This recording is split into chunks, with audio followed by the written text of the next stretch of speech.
During the past 30 years or so, the concept of sustainable development has been a popular subject of political, social, and economic discussions. Many definitions of the concept have been put forth, but the one I prefer, and it has been adopted internationally, was stated in the 1987 Brundtland Report that states, and I quote, "Sustainable development is the development that meets the needs of the present without compromising the ability of future generations to meet their own needs." It is commonly accepted that sustainable development has three main domains: economic, environmental, and social. However, I believe that we're missing the fourth leg of a table, and that is culture. I also agree with what was stated in 2010 by the United Cities and Local Governments Executive Bureau with a statement called "Culture, Fourth Pillar of Sustainable Development." This statement points out the relation between culture and sustainable development, explaining the need to develop a solid cultural procedure in all public policies, including the ones relating to economic development. Furthermore, the four domains of the circles of sustainability approach include economics, ecology, politics, and culture, where culture is defined, and I quote, "as the practices, discourses, and material expressions which, over time, express continuities and discontinuities of social meaning." I agree with the above statements, and I believe that cultural empowerment is one of the most valuable assets for guaranteeing the sustainable development of a country, of its cities, and of its population. For this reason, my analysis will focus on environmental sustainability and its impacts on Nairobi's economy and social well-being, and how culture can improve the lifestyles of its population. I have been living in Nairobi, Kenya for the past 20 months, and I expect to stay here for at least another year. And unfortunately, I must say that this city is not environmentally sustainable. Nairobi has several major problems regarding its environment, but for the sake of clarity and time, I will discuss two aspects of this city's daily activities that should be changed, or at least improved, in order to guarantee a cleaner and greener future for humans and wildlife, including animals that are in danger of extinction. Before I discuss the two major topics, I believe it is important to introduce the common line, the common feature of my analysis, and that is the need to create an initiative that focuses on cultural development. Nairobi's citizens must not be told what to do. They must understand the positive effects of changing their behavior. The idea behind this new development strategy must be the need to reach an equilibrium, a balance between Nairobi's right to develop itself and the sustainability of its actions. Europe developed in approximately 1 century through a process that began with the Industrial Revolution in the first half of the 19th century and culminated with the digital and internet revolution of the 1990s. On the other hand, Kenya, and Africa in general, cannot afford a gradual development where nature is not only respected but also protected. Economic and social development have been a priority in the past 2 decades because Kenya has the urgency to fill the gap with the rest of the world. This has created two major environmental problems that Nairobi is now facing, which are the depletion of its natural capital, in particular its fauna, and its waste management. The first major problem Nairobi is facing is the depletion of its natural capital. By natural capital, I do not mean oil and gas, gold or diamond mines, because these are natural resources. I mean elephants, rhinos, leopards, lions, and the magnificent parks where these wild animals live. These are the only true, unique, and long-lasting capital this city and country have. Nairobi's National Park is one of the wonders of this country. It is the only national park in the world located within a capital district, and it attracts an average of 150,000 tourists every year. Visiting the park is not free. Foreign tourists pay a $40 ticket. Cars pays a fee, and a ranger acting as an escort must be paid for. Tourism is a multi-billion-dollar industry in Kenya, and it's the country's largest foreign exchange earning sector, and it contributed in 2012 to approximately 14% of Kenya's GDP. For this reason, one expects local and national authorities to protect its national capital. Unfortunately, this does not occur. The rhino and the lion you are now seeing are grazing inside Nairobi's National Park, and they're doing so at approximately 9 kilometers from those buildings in the back.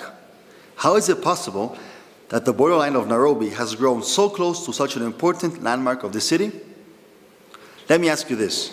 In 10 years' time, do you think there will be more rhinos in the park or more buildings in Nairobi? To help you answer this question, let me give you some facts. By August 2013, 35 rhinos were poached in Kenya, whereas 29 were killed in the whole of 2012. The total black rhino population in Kenya is estimated being of about 620 animals. And if this pattern continues, the rhino will be declared extinct in this country in less than 20 years. In this second video, you can see the Ole Sereni, a luxurious hotel built at the borderline of the park. Unfortunately, you can also see the construction of the Southern Bypass, a 4-lane highway that will run along the park. As you can imagine, the pollution and the overall noise that will come from this road will scare off the animals. And without animals, there will not be any tourists. No tourists means no job, less dollars circulating in the economy, and a general impoverishment of Nairobi and of Kenya. Many things could be done in Nairobi to mitigate this problem. For example, the creation of a non-construction zone of at least 5 kilometers surrounding the park in order to reduce the impacts of Nairobi's daily activities with the animals inside the park. Unfortunately, the real continuous problem that Nairobi faces and that must be tackled is far more complicated. The park and its animals are threatened because they are not valued by the population and are not considered a part of their cultural heritage. The value of nature in culture is not something you can teach. It's something you absorb from your surroundings. And this is why it is imperative to connect the park with the future generations of Kenyans.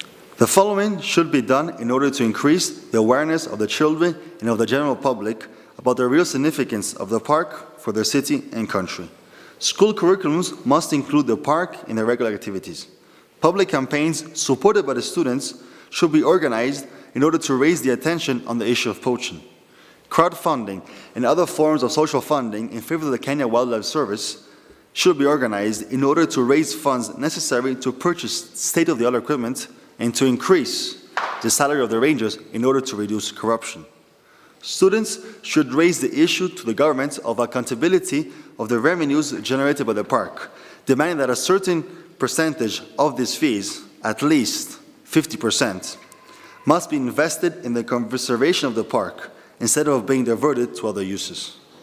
By culturally empowering the future generations of Nairobians, the park's well-being will be improved, as the right balance between development and conservationism will be found.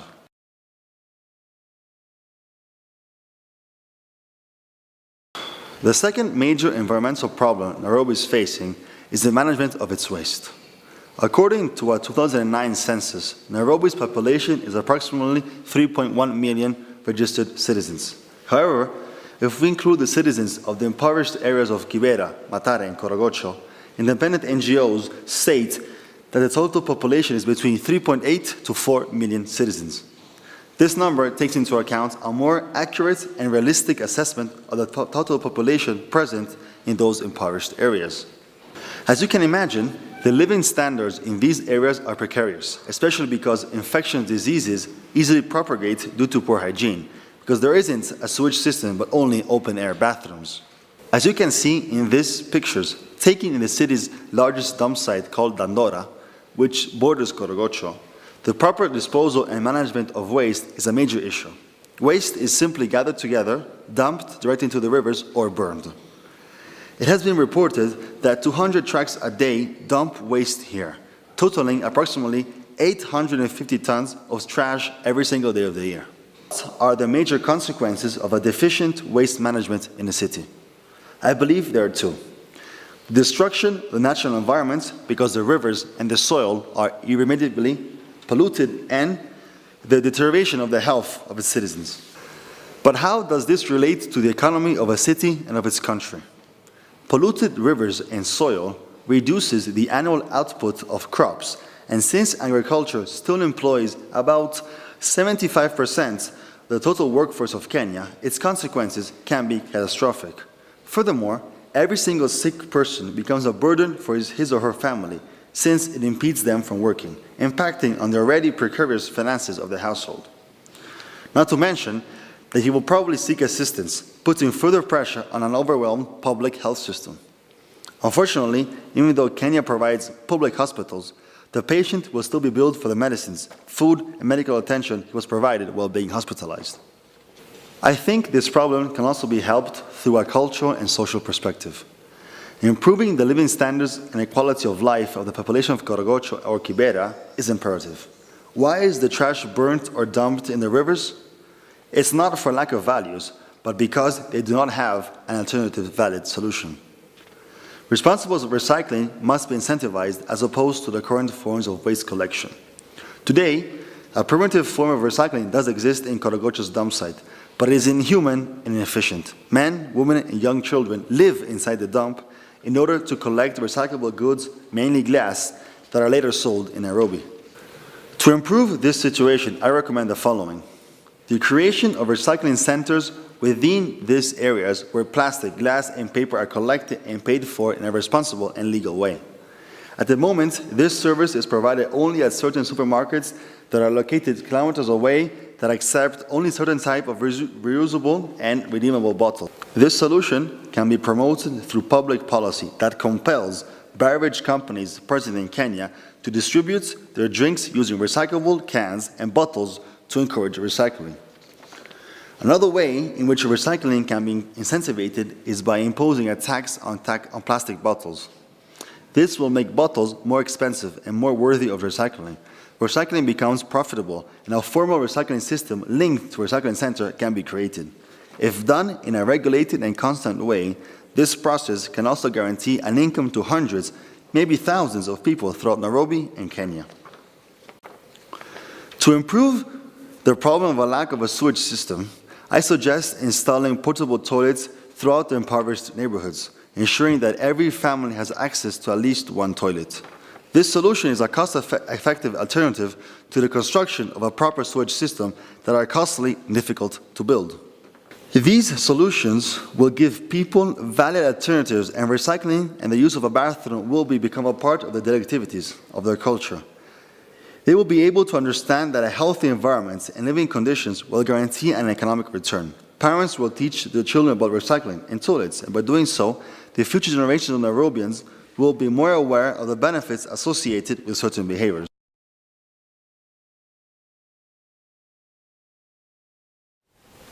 I believe we should not have the arrogance of telling people how they're supposed to live. Throughout history, wars have been fought because one people, one country, have had the arrogance of imposing their lifestyles and beliefs to someone else. However, by providing alternatives to the citizens of the most impoverished areas of the world, we can improve their quality of life. In places such as Kibera or Corogocho, culture can ultimately become the comprehension of the need, in the name of future generations, to take care of the environment in which one lives, because by doing so, you are ultimately improving the living conditions of your family and of your community. As the Brundtland report said, we must make sure that the fulfillment of our current needs do not jeopardize the needs of the future generations. In order to secure our future, we must, however, educate the future generations so that they will be able to manage efficiently the heritage they will inherit. This way, Nairobi's people and nature will have a more environmentally sustainable development.